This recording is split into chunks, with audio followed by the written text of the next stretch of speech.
This is Greg Steer with Dare to Share. Hi, how are you, Greg? Great. Well, I am so excited to talk to you. My kids actually have been to Dare to Share. They're in college now, but um, Nice. yep. So I know exactly. As soon as your representative said something to me, I said absolutely, I need to talk to them because my kids had such a great experience with Dare to Share, and I love all the new things you guys are doing. So thank you for taking time out to talk about it, so we can let people know about all of your stuff that's going on. Sure. Well, I noticed that you're from my sister's area. My sister lived in Sedalia, and now she lives right inside Denver. And I noticed because I had one of our friends of hers lost their kid in Columbine, and I know Mm, your bio said that you were from that area, so you must have been very close. She lived in Littleton at the time. yeah, we're just about 20, 30 minutes down the road from Columbine. We're up in Arvada. But I knew a lot of the kids at Columbine High School, and my wife's a teacher in the same public school district. So, yeah. My nieces and nephews were in junior high at the time, and it was terrifying. Because like at the time that I heard on the news, because that's how I used to get all my news, is watching TV.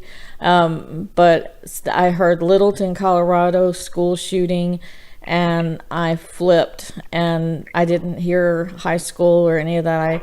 I just heard Littleton and ran to the TV, and I was so devastated. And I know that that has to be something that impacts what you're doing when you're in your ministry, thinking about those kids, because it's not just about the kids who were victim, it's about what was going on for those kids that were so desperate that they carried this out, and Yeah, that was really hard. A hard time, but it was a defining time for me because I was pastoring a church and doing Dare to Share on the side, and I thought I was going to do both for the rest of my life. And then, that just kind of basically what it did for me is I just realized, I got to focus, and what I'm really called to do is, reach teenagers and mobilize churches to reach teenagers. And as tragic as it was, it really helped clarify my view.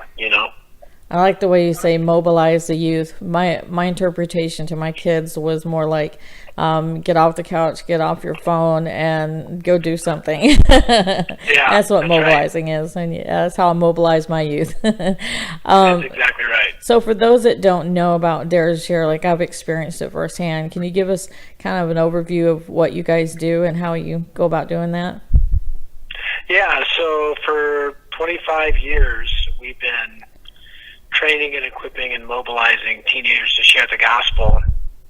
Our vision is every teen everywhere hearing the gospel from a friend. And so to do that, we provide tools, resources, apps, curriculum to make it easy for youth leaders to train their students to share the gospel, but also make it easy for teenagers to bring the gospel with a friend and just articulate the gospel in a clear and compelling way.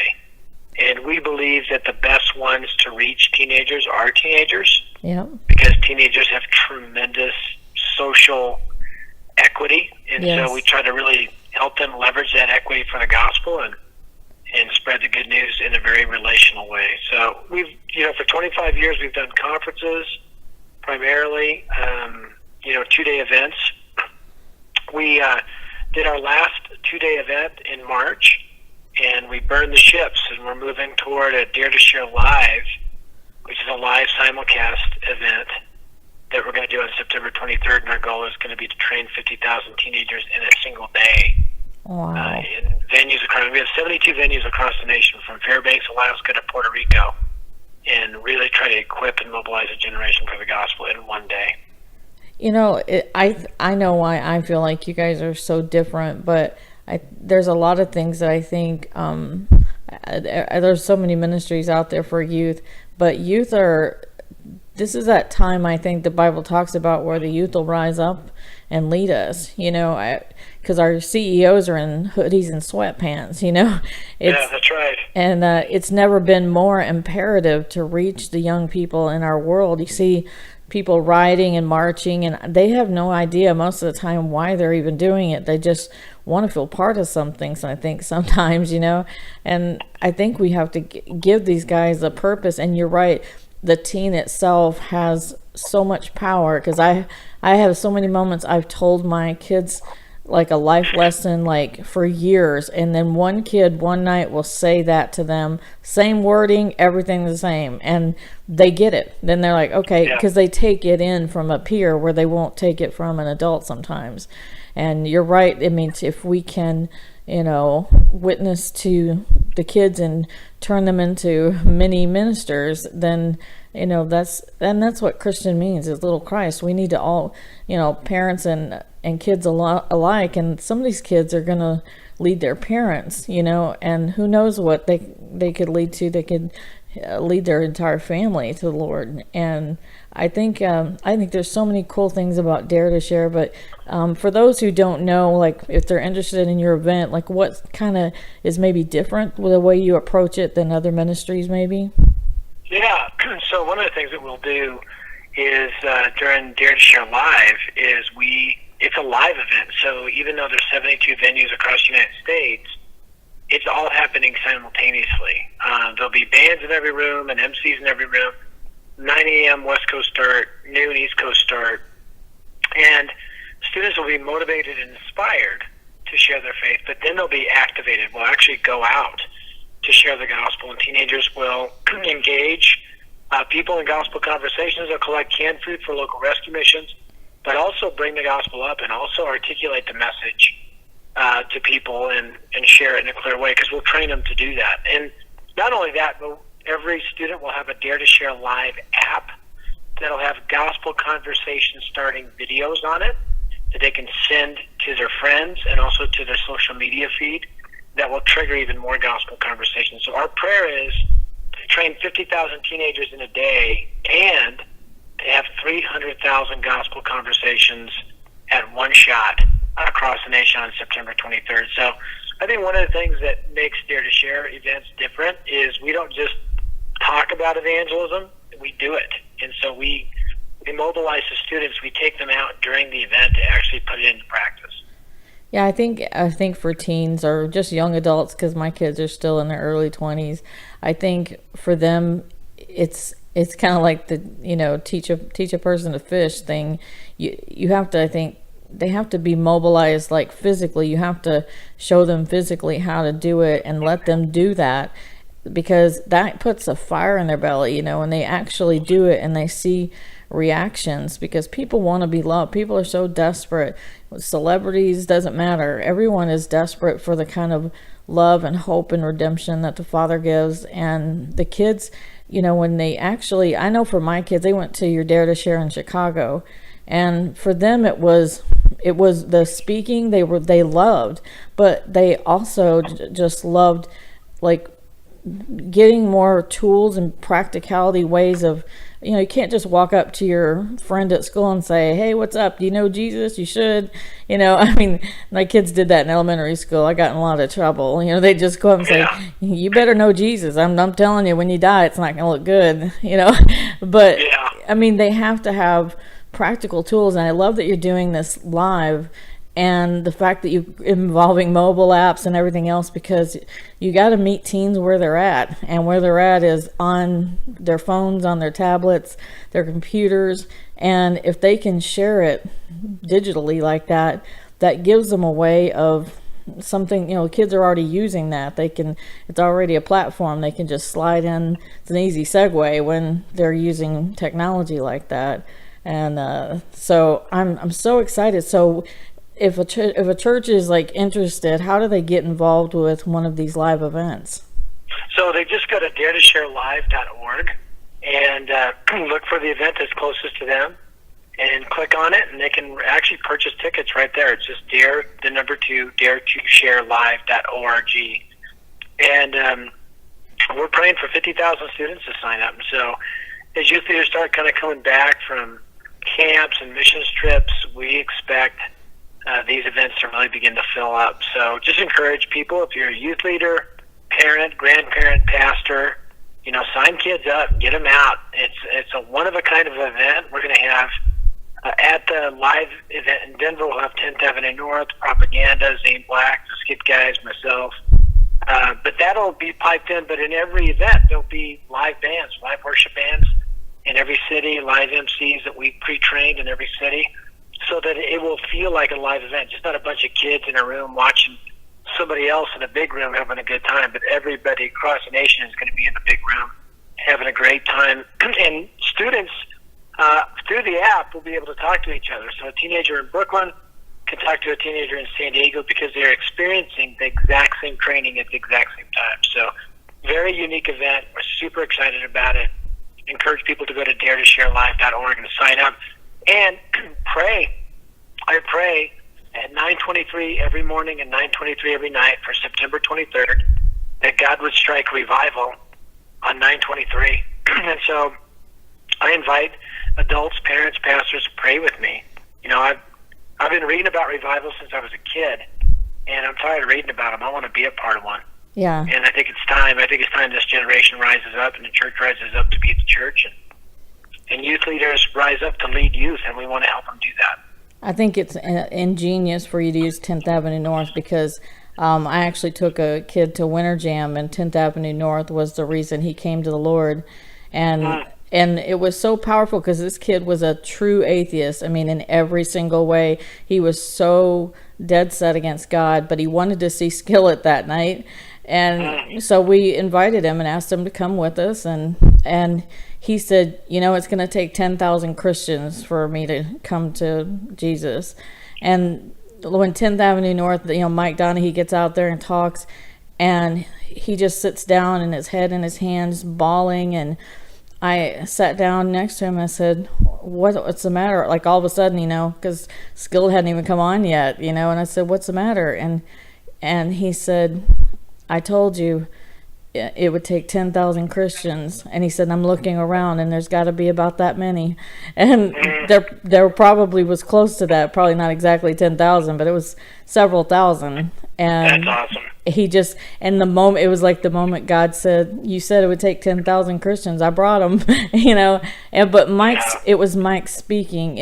I asked Mike one time in an interview, I said, how do you prepare, you know, for when you speak? Because that's the most powerful part to me of their concerts is when they let, you know, them speak about the gospel. And he said, how do I prepare? He said, I don't memorize it. He said, I soak myself in the word every day at every moment that I can, and the Lord speaks through me. I prepare every day. I don't prepare the day before I go to an event. I prepare because I stay in the Word. And I was like, okay, I got convicted. But you know, the whole band is so committed to young people, and you're lucky because you still look like you're 16, so you can really reach the kids still. You know, it's good that you still look like you're one of them because they like to see young guys, and you still look young. So hopefully you can pull it off. The key phrase there is look young, but I do think, you know, the great thing about this generation is they are looking for that hope, and I think that, you know, the great thing about Dare to Share Life, one of the great things is we're going to give the gospel, because kids that come to that, just because they come to an evangelism training event, we don't assume they're Christians, and so we'll give the gospel, and a couple hours later they'll be out sharing the gospel all across the streets of whatever city they're in, which to me is super exciting, seeing brand new believers share with others the good news of the gospel of Christ. Yeah, and you can't underestimate who someone is by how they even come to church, and you can't overassume either, because somebody who might be Johnny Christian, you know, that does everything right in church and, you know, looks like he's from the perfect little carved out family, you know, he may be completely apathetic about it, you know, but then you have some kid that has had things rough and he gets a hold of it, and he's like the woman at the well. He's running, telling everybody. I mean, you can't, you have to understand that. And that I told my daughter, or actually her boyfriend told her recently, you know, she had a conversation with an adult and they kind of acted like, well, you're young, you don't know. And her boyfriend gave her the First Timothy about not to let anyone, look down on you because of your age, and we can't do that. We have to assume that they have as much, if not sometimes more potential to reach the world than we do. And we can't underassume or overassume. We have to just get out there and spread the gospel to them and equip them, like you're saying, and make them disciples, because it's changing all the time, whether it's technology or it's the way people are being schooled, the influences from Hollywood, everything is constantly changing. I'm glad to see that you guys are not only still going, but you're adapting, and you have to meet these kids where they're at. And this is an incredible event. I love the interactive live aspect where they can end up with a pen pal from Puerto Rico because they share experiences and talk to each other about what they've learned. And I mean, that's incredible. If someone can't be a part of one of the Dare to Share events for the 23rd, is there other things that they can do to get involved? Yeah, I mean, we on our website daretoshare.org, we have tons of curriculum, resources, training tools, books. And every summer we do full-week trainings called Lead the Cause, which is kind of our Navy SEALs boot camp for evangelism training and leadership. So just really encourage them to check out the website, daretoshare.org, if they can't go to Dare to Share Live. And get the curriculum, download it, use it. We have free apps, Dare to Share app, the number 2, Dare to Share. Yep, I was just going to say, you got to put the number 2 in there. Yeah, the number 2, Dare to Share. And we also have an evangelistic app called Life in 6 Words. And both of them are really great apps for sharing your faith. Dare to Share trains them how to share their faith, and then Life in 6 Words is a tool to articulate the gospel. So plenty of tools and resources if they can't make it to Dare to Share Live, but really encourage, if you're anywhere close to any of our venues, even within an hour or two, road trip. I mean, it's worth it. Yeah. And it's worth it, and be a part of it. And let's take this nation back for God, one gospel conversation at a time. That is so great. So everybody, churches, go to daretosharelive.org. Well, everybody can go there, but also sign up as a host church, get your youth kids involved, and go to daretosshare.org. That's dare2share.org, and learn more about everything that they have going on. And we'll be praying. Everybody be praying September 23rd. Pray at 9:23 a.m., p.m. Whatever prayers you can squeeze in, because in one global almost event you got going on, it's more than just our country that you're hitting, and we have no idea what kind of impact. I mean, if one or two are gathered together and he's in the midst, imagine thousands and thousands of them together. I think it's going to be so powerful and impactful. And I thank you, because I know that some of the things my kids learned just at the Chicago event, they still use. I still see them like applying like a specific tool they got just there at that weekend. It's so powerful. And I'm saying, as a parent with three great grown kids that love the Lord, that even though they were raised in church, they needed stuff like that to kind of shake them up and wake them up. And thank you so much for everything you do. I'm a parent that's grateful, because it's definitely helped me personally. And churches, get out there, get your kids there, and get them out there being ministers for the kingdom. Because if there was any time for the youth to really be equipped, it's right now, where they're rising up and leading our country. So I'm really thankful for you sharing your time, and we'll be praying and we'll be sharing your information. Thanks so much. Thank you, Greg. We'll see you in the throne room at 9:23. Absolutely. To pray for revival in this nation. Absolutely. Thank you so much, Greg.